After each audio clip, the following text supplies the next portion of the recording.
Hola, mi nombre es Mar y voy a hablaros sobre el proceso de elaboración del cacao en polvo.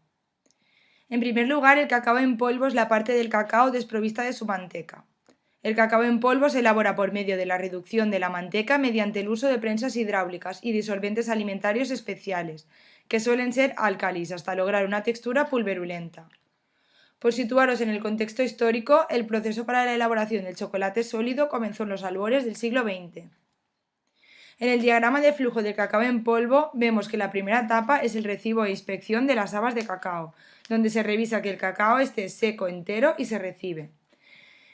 Luego puede almacenarse en tarimas en un lugar fresco y seco o pasar directamente a la limpieza de las habas, donde se limpia el cacao de piedras, basura, polvos y demás materiales extraños. Para tal fin se utilizan cribas, separadores de aire o detectores y separadores metálicos.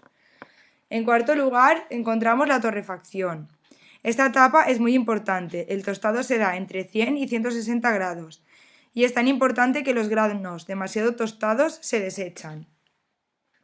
Luego pasamos al descortezado y descascarillado, donde las habas aún calientes se separan de sus cubiertas mediante tamices rotatorios. También pueden utilizarse máquinas aventadoras donde la cáscara se separa de la almendra mediante chorros de aire en procesos de hasta 5 etapas. Luego pasamos a la trituración, donde las habas de cacao son trituradas hasta una masa fina y homogénea, en 2 etapas de trituración. En la primera etapa, el triturado se realiza mediante molino de palas y durante el triturado la manteca de cacao se funde como resultado de la alta temperatura. Con la segunda etapa, conocida como molturación, se tritura el material sólido hasta grados de gran finura, para el cual se utilizan molinos de discos, rodillos o bolsas.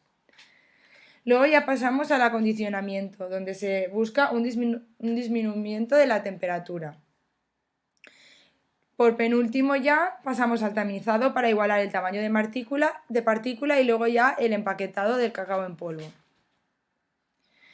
He elegido la etapa de torrefacción, ya que es una etapa muy importante y el tostado de las habas de cacao se realiza para disminuir la humedad, desarrollar el sabor, aroma y facilitar la eliminación de la cáscara. Se utiliza un horno tostador tipo tambor.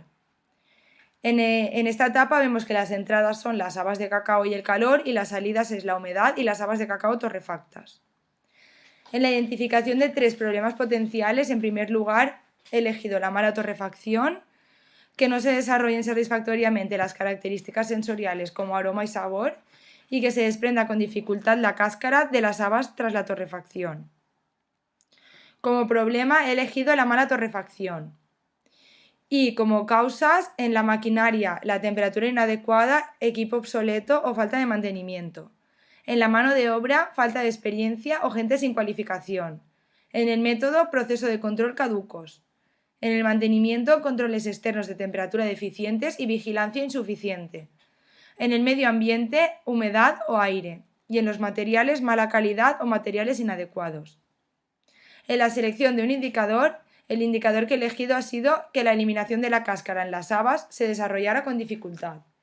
Para un correcto descascarillado es esencial la temperatura de la torrefacción y para ello se propone un control de temperatura externo.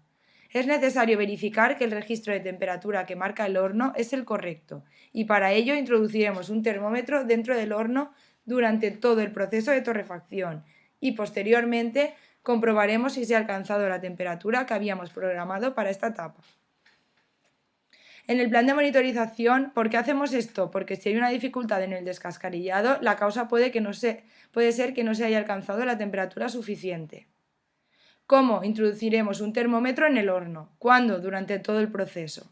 ¿Para qué? Para tener un registro de la temperatura alcanzada que nos permita optimizar esta etapa y asegurar un buen descascarillado.